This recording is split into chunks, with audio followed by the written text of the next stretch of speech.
this formula that we're following, which if you ever need to revisit this, there is a massage map video right there on the YouTube and all that. So you could always take a screenshot and it has a blank and then brings up the numbers like this. But you could redraw this in any way you need to. So I have one on the video that goes to an all side lying routine, but if somebody was only prone supine, you could just use this as a formula and you just plot it out, okay?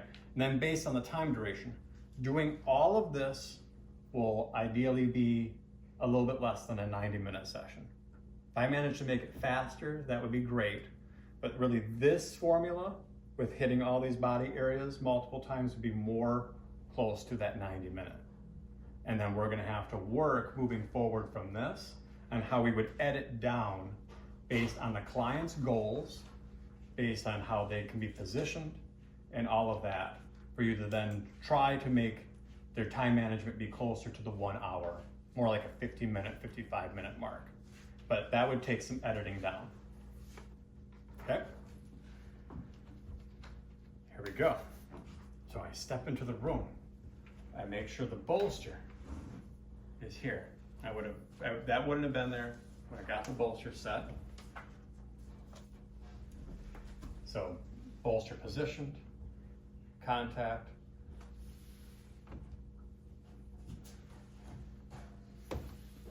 Okay, and I'm feeling for maybe some tonal differences. I feel a little bit more tone over here on this side. If you do have anything going on today, Sarah, is there anything? That lower, what's it called, SI joint. Okay, on the left side? Yep. Ah, well, cool. See, now that correlated. I felt additional tone here. That fit with the symptoms. I felt that coming up. All this, although it can just be a soothing contact point. And this could be a place where I breathe, I entrain to the music I'm listening to, even though we're not listening to music. I look at scapulas, shoulders. One would be, all right, go ahead and take a nice deep breath for me. And that's pretty good. I felt a little bit, no, that's better than most. So I felt like, so maybe there's some tonal elements. If your low back is tight, it's gonna affect your breathing. So anyway, all right. So then draping, bunch, bunch, bunch. This is where we're using this rolled up towel to create additional coverage on the sides. We're gonna practice that. You may find that many clients don't necessarily need it, all that kind of stuff, but practicing it. There's also a pillow under the abdomen. So we're using as many bolsters and as many draping materials. We're using more than you may need for everybody all the time. All right, I'm making my initial contacts.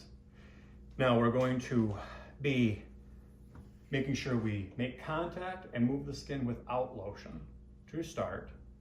And I'm doing everything with just feeling, how does this side feel compared to this side?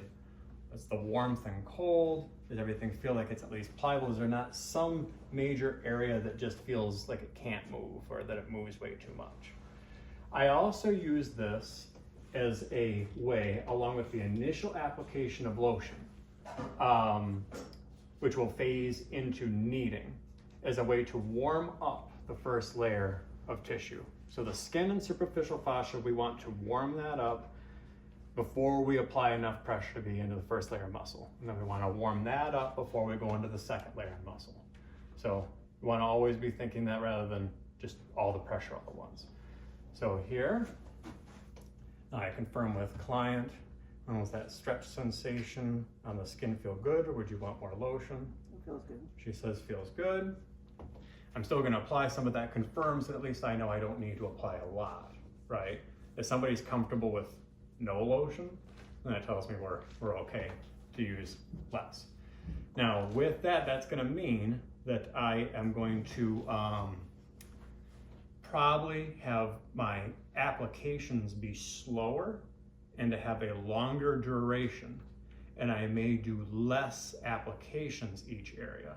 So I may do 2 or 3 applications per area instead of 3 or 4, just because I will be on the area longer. And I want to emphasize showing working at a slower pace, because people tend to, they think rushing is do more glides and more knees fast. I would say do less applications at a slower duration. You'll get a better effect and it's easier on your body. So here's where if I ever do kind of a swoopy, classic Swedish massage thing, it's with the lotion distribution. And with this, I start applying. This is where, if you watch kind of the footwork, I know it's, ideally it looks easy, but this is where just knowing where your angles are. Like I know to stand in this angle to affect the scapula in that direction. I know to kind of take a step all the way over here like this. You're gonna have to figure a lot of that out just by doing the dance, okay? My push hand, this is a need. So I'm warming up all of the back right now, okay? At the very least, I'm warming up all of this so that after this, I can phase into using glides and compressions down into the first layer, second layer muscle. So kneading, I tend to use to warm up the superficial layer and to distribute lotion. Done. Now, I'm gonna start here, low back.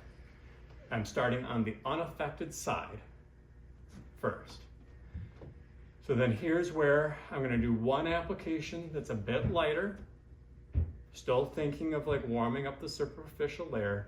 After this, then I'm going to seek the client's desired pressure level. That's good. So right there was good. Yeah. Okay, they're all sensitive. Uh-huh. Okay, now I wanna stop, freeze yourself here. Confirm, like feel like you can settle into that and adjust your body mechanics if necessary. Change your feet, change where your shoulders are, maybe bring this arm over so that you're more squared up and all that. Once you establish that pressure, don't just like have yourself be trapped, right? So, right here, then I'm gonna kind of take a little step and I'm gonna turn that into a glide. 1, 2, 3, 4, 5. Now look how big these glides actually are. They're very small. And the adjustment of angle, I want to at least do 2 directions. So that's a bit on an angle that way. And then this one's going to be across. So on angles, I feel I tend to be on. There's occasional times when I'm kind of working parallel to their body if we're talking about like standing anatomical position. I tend to work on 45-degree angles or a 90-degree perpendicular angle across the body. Okay, there was the low back. I'm going to come back to the low back and sideline, so I don't have to do everything there in prone. Now, client already had their arms off the sides of the table. So when I come over to the other side, I'll confirm showing that if they don't already have their arms off to the side, then move them off to the side. Can go so far as moving them all the way up, and then that would give me actually more space here. So I tend to prefer to show that if I want to work, here's the lumbar area, angle, cross, okay? Move the arm, angle, across. Then I don't have to worry about contacting their arm with my body. Now once I'm here, I'm gonna reposition. Arm back off to the side of the body. I can hold it there with one hand, and then that kind of will already guide you as to which arm to use. You're gonna switch which arm. I'm on the right side of the body using my left forearm for the lumbar and the lower thoracic region. For the upper thoracic region near the scapula, I'm going to use my right forearm. So here I am, eventually confirming my pressure levels. And see, I can start, there's pressure 1, I lighten the pressure, and I'm going to apply more pressure. It's not really pressure 1 would have been lighter, so. All right, now pressure 2 is just perfect. Okay, good.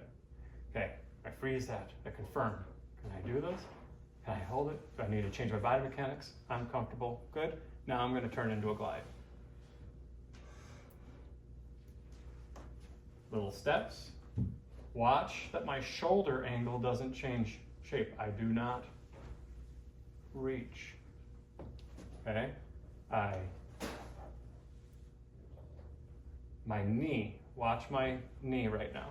That's where the movement's actually occurring.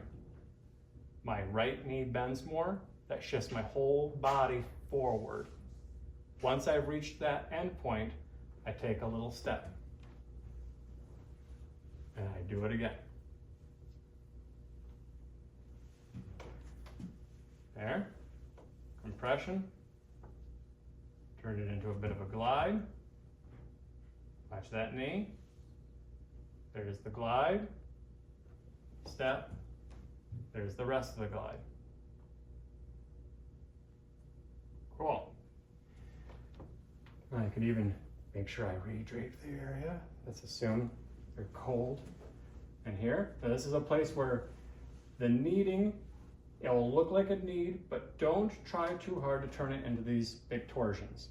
If you have one hand on one side creating a counterforce, even if it's just holding it still, rather than as much of like an aggressive pull, you're just holding it there, so that when the push hand pushes,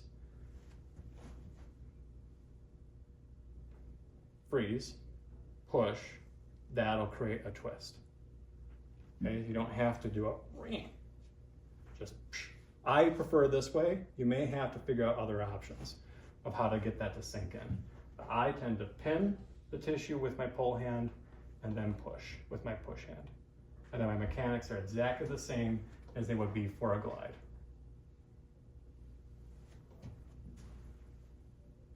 So everything's warmed up. There's my knees, warm the area up. I'm going to glide here. So there's a little joint movement, a little oscillation and shaking. I can stabilize the area like this. Use a forearm, a triceps.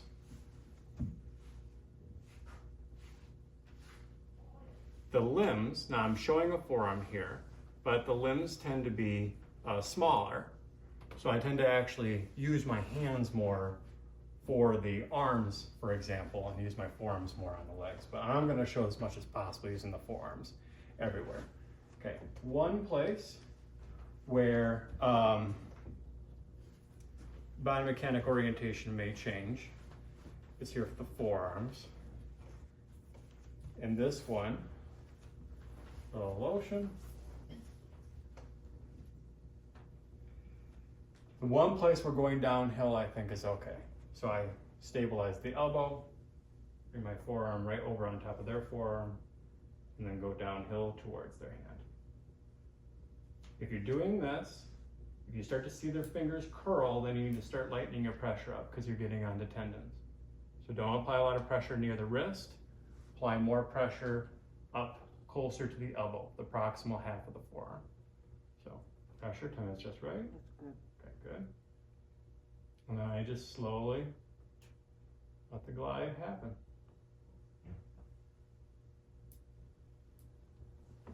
Okay. Couple extra needs. I'm doing that mostly related to just how I know this tissue is oriented. That proximal half of the forearms has a lot of layers. So I'm trying to shear those apart a little bit. But I might be bending them more than actually shearing them. So now this can't be seen, but this is where I'm using that soft fist into the palm.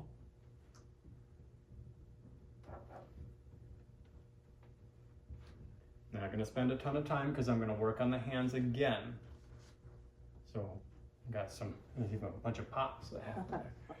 Now, a way to just navigate getting to the other side of the table and doing it. We want to always be making contact, but then this is where I have a good pull technique.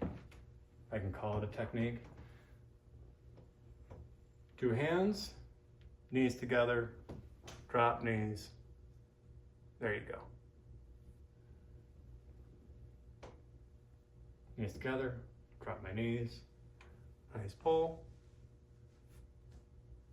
Now I'm standing over here on the other side of the table to redrape and balance everything out. Arm repositioned.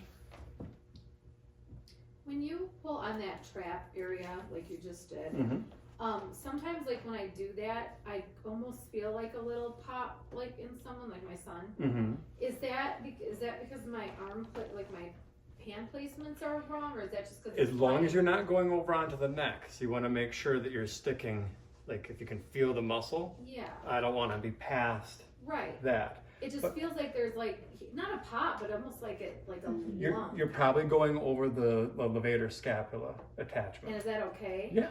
Okay. Yeah. I'm like, oh my god, did No, that hurt? that's a very sensitive area to lots of people. That whole kind of thumb Yeah. area, that's what people are usually working on there. Okay. And that tendinous attachment, tendons are attachments, are sensitive. So you create a lot of sensation working on that, but it's just being mindful not to overwork it. Deep Right. tissue people will sometimes aggressively use their elbows in that area. Yeah, but yeah, it should be fine. And small things, like you may be even feeling the scapula shift some with that. Yeah, they always say it doesn't hurt. I'm like, oh my god. Yeah, that's where you have to, I mean, sensation, some areas, like where there's a ropey parts of the body might just be normal anatomy. Mhm. Doesn't necessarily mean there's something wrong, but you have to just get used to working there. It's like the Achilles tendon. You gotta get familiar with what that feels like compared to other tendons and all of that, and then that'll help limit your concern. But right now, everything will feel a little alien, right? So, okay. Pressure levels. Good. Good. And I hang out and hold that. I already was doing some glides. So on an angle, going across, on an angle.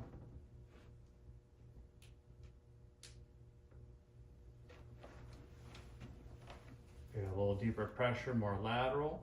So if I flex my elbow more, I'm going to be more on the lateral side of the body. If I extend my elbow more, I'm going to be becoming more, at least in this orientation, I'll come more down on the posterior side of the body. But ultimately it will mean that if I bend my elbow more, I'll be more on the side. If I flatten it out or extend it, I'll be more on top. Still working downward pressure. Yes, but you see, it depends. So if I want to create downward, or at least more of a compression force into this muscle, I have to go into the ribs. So I'd have to, right? As opposed to that. So initially downward is an easier orientation relative to the table, but really it's more about what you're applying the force into the skeleton. So is it directly into the skeleton, or am I kind of shearing stuff around and over the skeleton? So here, see how that arm positioning, if a person can get there, and if their arms can lay in all positions in prone, that's a good assessment that their shoulder joint is okay. If their joint can go from extension to abduction to flexion and abduction, then the shoulder joint's probably okay. Here, get compression, and turning it into a glide.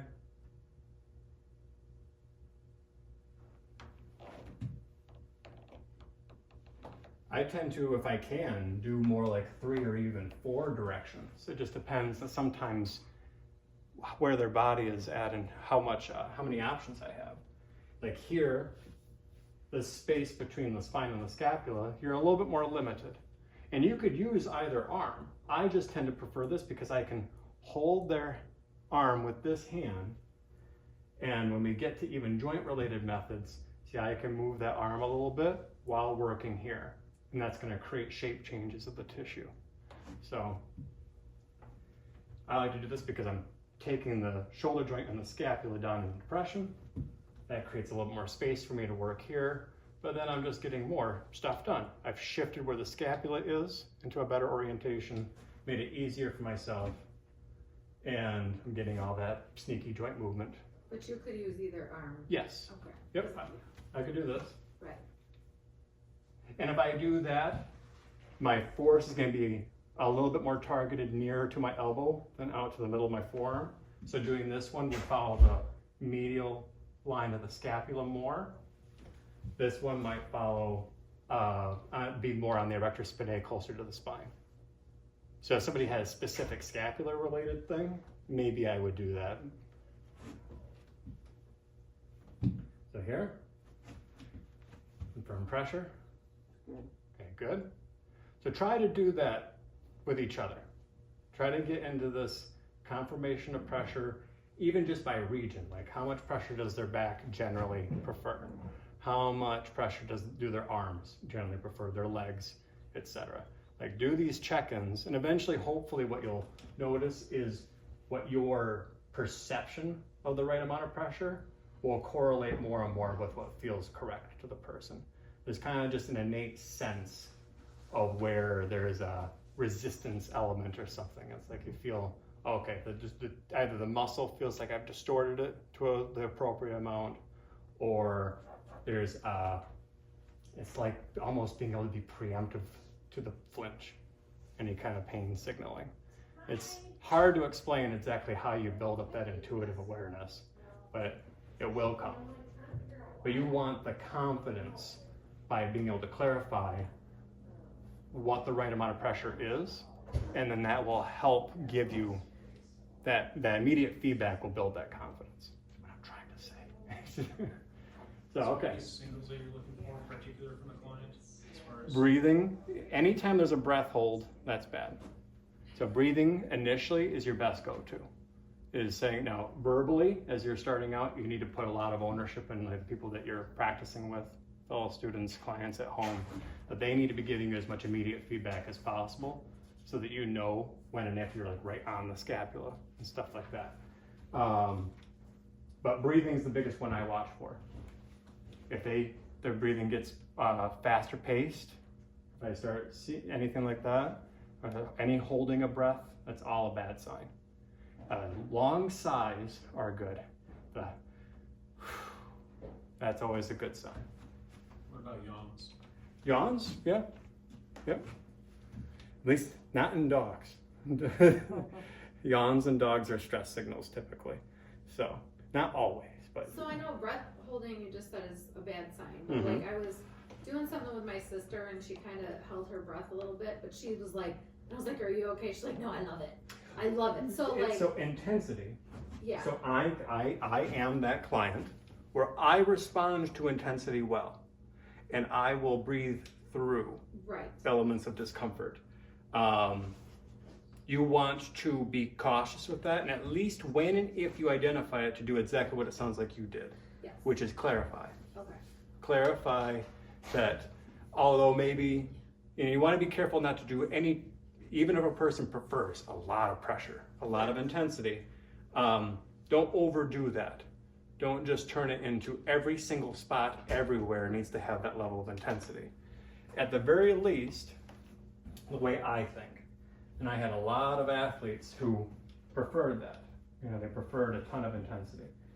Chemically, what we have to clarify is that if I create a lot of pain-related signals into the body, then I'm inducing the neurochemical soup to be more related to pain, okay? If we're gonna balance that soup out, then I also need to give them feel-good sensations and responses. So if I do, when we'll get there, where I do some muscle energy techniques and I do like a specific release on a muscle that's quite intense and uncomfortable, it's painful, then I wanna balance that out with a good scalp and foot massage. Chemically, I wanna balance them out. And if I can give them a little bit of all of that, because through maybe creating intensity, potentially we are inducing a person's own endorphins. So there's a correlation of people that get really aggressive body work done or other things that they do, like roll around on a foam roller, that for a period of time afterward they feel much better, but that's because they gave themselves their own dose of morphine with endorphins.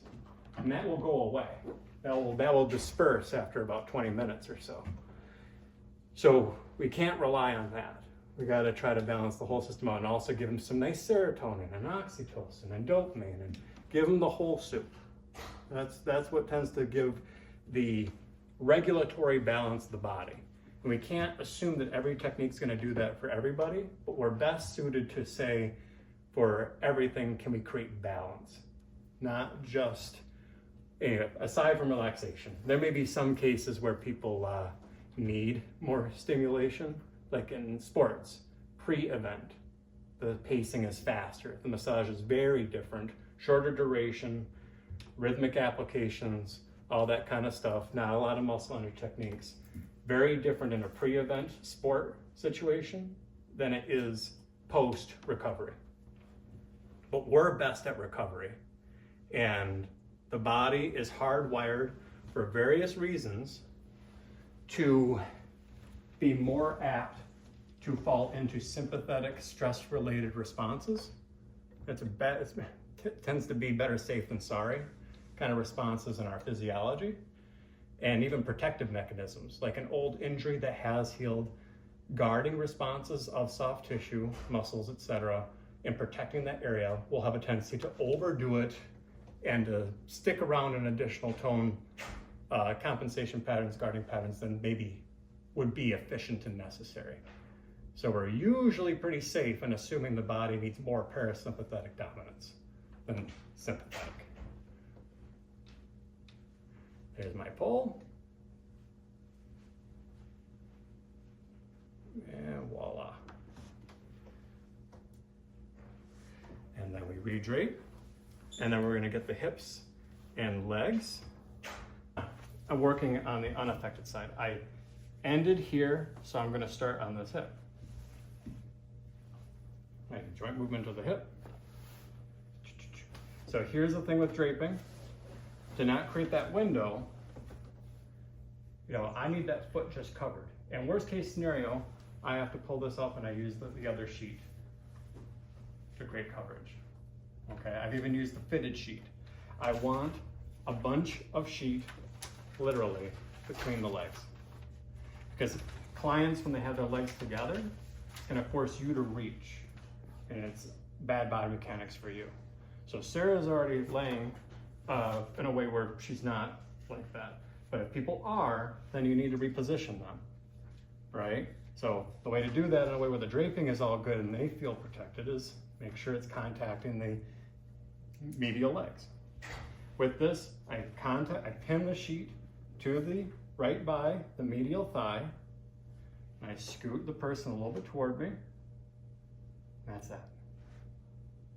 Okay? Bunch, bunch, bunch.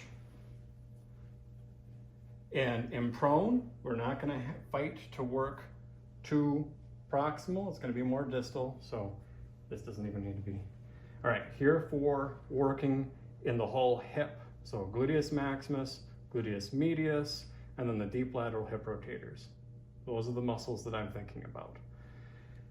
Now, for the hip joint proper, and even some assessments related to how well is that functioning as it integrates into the pelvis, this fits a perfect model, thank you, Sarah, that typically when there's low back something, okay? Now this isn't always the case, but typically people at the hips, an adaptation of the hip joint in response to sacrum and lumbar related symptoms is that a dysfunction is they will get too much external rotation. I know that may hurt the mind. The foot might be going that way, but the hip is externally rotating. That's more than 45 degrees. That would be okay if it was balanced, but we have less than 45 degrees. So in rotation patterns, like flexions should be at a minimum more than 90 degrees. Rotations should be at a minimum 45 degrees. 45, 45. Less than tells you there's something up. And we're better at dealing with hypomobility than hypermobility. So her external rotators are short. That's what's causing more external rotation. The muscles that, when they shorten, cause external rotation are over strong. And where do those live? They live right here, those deep lateral hip rotators. All right, Now, just to get everything else, because I got to get gluteus maximus and medius, I need to confirm where is the sacrum, where is the ilium. Easier for me usually at this stage to just, I can tell where the lumbar spine is. It's just I've dealt with the human form enough, right? I'm like, there's the sacrum. I use my palm, you know, my fingers aren't making contact, notice. There's a sacrum. As soon as I can identify that, I can see, not literally see, but I can gauge where the top of the ilium is. Or I could do something like this, what have you. There's also confirming what the greater trochanters are, all that. But I tend to be here, here, and I'm good to go. So there's gluteus maximus.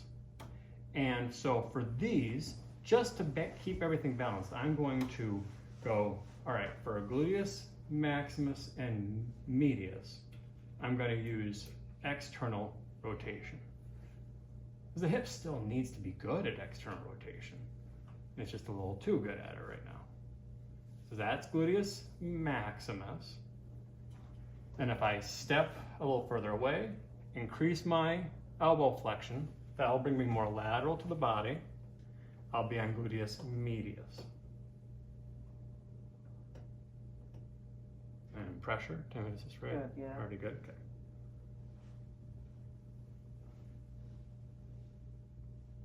And here, instead of glides and kneads, I'm using the joint movement to cause a shape change and effect into the tissue.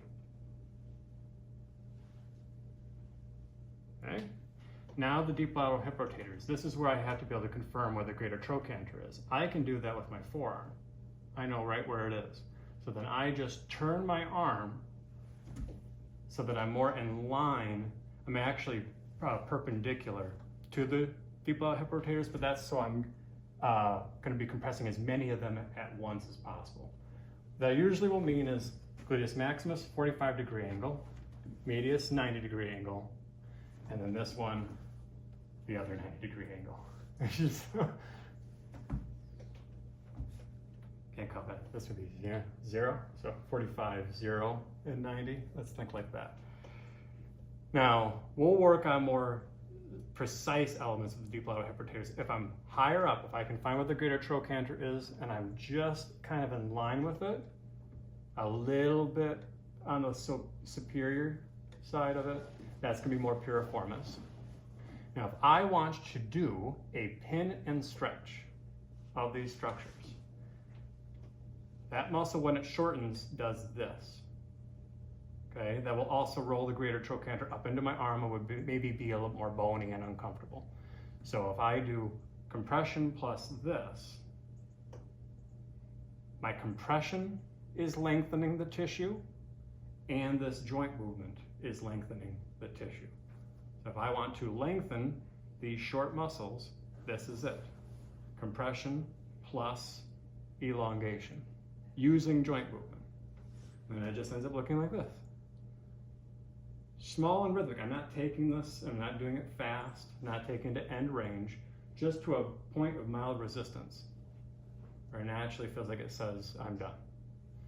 And then I work my way a little bit more inferior, down. There's 6 deep lateral hip rotator muscles in here. Really, you can make direct contact with more like 5 of them. One is underneath of them all. So That feels like part of it. And when we talk more about anybody that was in the workshop, we talk about the most inferior one called quadratus femoris. I tend to feel like that one is not paid attention to enough compared to piriformis. So anyway, that's why I'm doing 3 spots here, right? Rather than just one. I'm trying to be real thorough because I identified something that was off. I saw that their hip rotation was weird. And this I know will help because I know these muscles are the ones that are too short. So I confirmed it through joint movement assessment. And now I'm in my creating therapeutic change phase. Okay, good.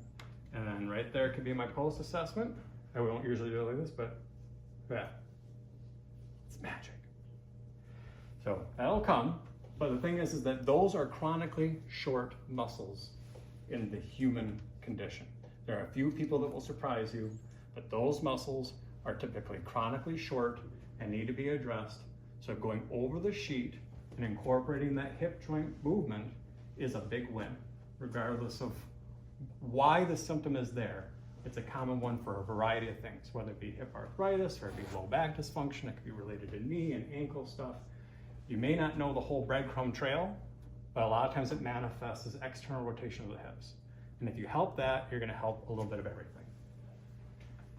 So here I am, using kneading to warm everything up. I'm staying a little bit closer to the knee, just to avoid a bit of like, too much like palm contact on inner thigh. And then here, figuring out how to kind of aim yourself for these glides, okay? Get up on the table. Right now I don't have to worry about inadvertent contact as much, right? I can create a buffer here with my chest, so it's still just my arm contacting, right? But my body is right against the table. My belly, my legs, so I don't have to reach as far. Hand resting, so then she knows where my hand is. And I go on an angle. I'm not gonna fight to turn this into that. I'm gonna go on an angle, and I'm gonna go across. On an angle, and across. I try to start closer to the hip and work my way down to the knee because that correlates with lymphatic drain principles. I'm gonna flip that, and just because most of the time if I don't see a fluid issue thing here, then I'm gonna work off of finding my hills. So that was uphill, here's another uphill. So where I can kind of stabilize their body to make it easier for me, I just put this hand right here on the medial side of the lower leg.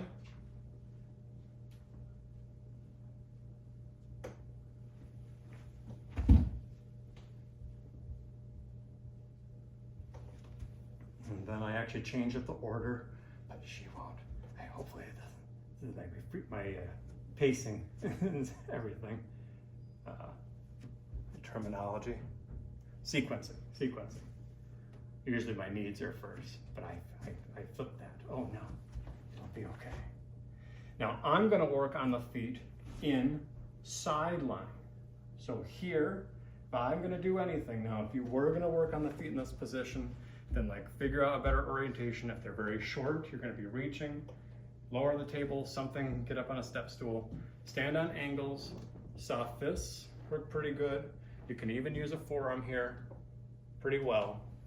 But since I'm gonna be saving my time and energy, what I tend to do is squeeze that heel, squeeze that calcaneus, grab around the first metatarsal, what people call the ball of the foot near the big toe, and just give that a nice push and pull. Okay, some squeezes, here, redrape, here, to do it all again. And this one, going to give a more oblique angle on this. Okay, so I came around, contact, this bunch. Leg is already in a good position for me, so I'm not reaching. Bending the knee. And then I'm contacting the sacrum and the pelvis and feeling for how much that moves with the hip joint. And this is interesting.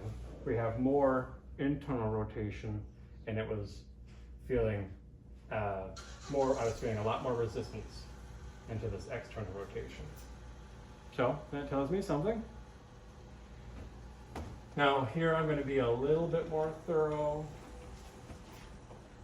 working maybe closer to the SI joint.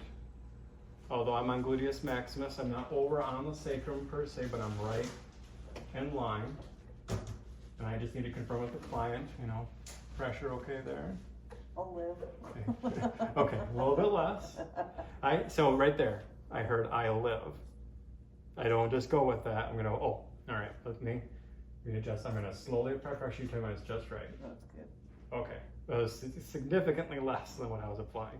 So you gotta prompt people. All right, now, quick little positional release thing. We're in a sensitive area symptomatic region. What can I do? I can ask the client which position feels more comfortable for you. Taking the leg this way or taking the leg this way. Hard to say. It is. Or you could do it. You do either movement. See if you can find a place that feels more comfortable. I mean, this is comfortable, Okay. but usually, like if I don't have, I'm just hanging out, I Mhm. tend to You tend to do this. do this. Okay. Now, just now in real time, is that one better or the other one? They're both, They're both a little bit. yeah. So we'll just hold this for a while. So this is where the magic for like dealing with a tender area is maybe try to incorporate some positional release, but I have to be able to hold this compression as static as possible. I need to tell the thing that I'm pushing on that my introduction of force is safe. If I'm shaking, or if I can't hold it for a long enough period of time, the body's not going to register that as safe. So you have to be able to just hold that static compression and be patient. And then come back to middle. Now, does that change or is it the same? Or did it get worse? No, it changed. It got better? Mm-hmm. Okay, that's all I need to know. So we're okay, we're safe. That was a success. We'll move on to another spot. I'm just gonna be a little bit, I'm gonna pick 3 spots instead of 2 for this, for gluteus maximus and medius. There's a line where the kind of the 2 overlap. You tell me, pressure's just right, okay? And then same thing, let's orient where it feels more comfortable. Either that way or that way, you go ahead and do it. This way's good. Okay, and then I can hold it there. And that's it. And I just need to hold this. Ideally for close-ish to 10 seconds. But the biomechanics become important. Where like you get your heel set, get your head oriented. Like when I look away, my pressure changes. So, you know, look where you're pushing will actually help you. Think like your head weight is helping. Okay. And I change my arm orientation. This one, just because it turns the pelvis a bit for me, I'm going to incorporate this motion as long as that feels okay. Yep. Feel all right? Okay. Any pressure? Yep. Okay. And then just real small rhythmic motions here.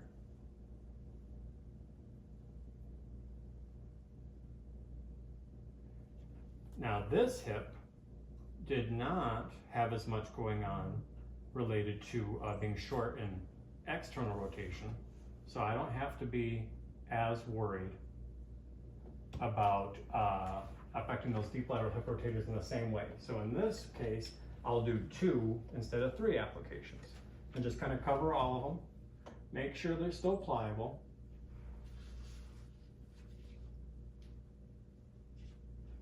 But the correlation we found there in real time, this is what I'd have to try to remember for my paperwork. I found more tone or more concentric shortening of tissue in the lumbar erector spinae, gluteus maximus and gluteus medius on the left side, and I found more tone or concentric shortening in the deep lateral hip rotators of the right side. That follows a kinetic chain pattern that makes sense. And that'll be helpful for me in trying to just figure out the Rubik's Cube that the human is, right? There we go. A little bit of shaking. All right, we just did a lot there. There's something to be said for just, okay, flood it with sensation, hip joint, pelvis, everything. Everybody just move, be happy. I send that positive intention. Everybody be happy.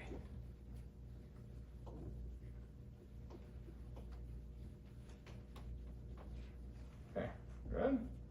Down. Drape. Punch, punch, punch.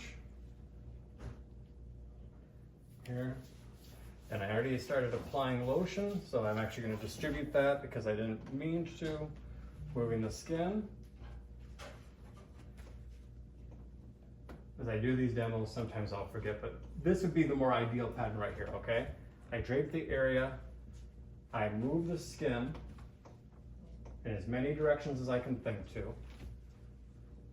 That's warming up that first layer. This should feel a little bit more like you're doing the rhythmic compression practices similar to working over clothing, right? Not trying to force that into glides. Now I'm applying lotion.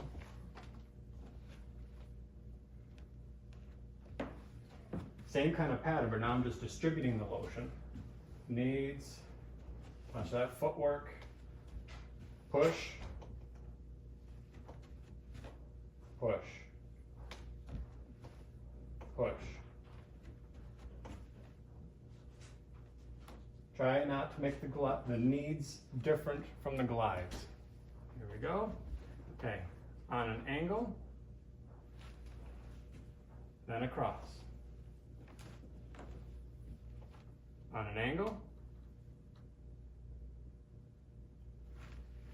and across. On an angle,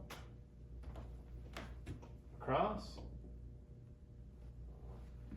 on an angle, across. And a little bit of light work just to kind of balance everything out. Come down. Heel squeeze, grab around that first metatarsal of the big toe. If I do anything kind of sneaky here, I'll like line my fingers up with each of their small toes. Squeeze them, not even right on the toes, I'm more on the metatarsals, but I'll squeeze them all together. I'm getting all those toes moved like that. Big toe I can grab around and move that individually. All right. And redrape, and then we're on to the next part. So, little movement and shake here. Okay, we're gonna get feet up. Bring the bolster out. Okay, down nice and easy. And then we'll be on to sideline.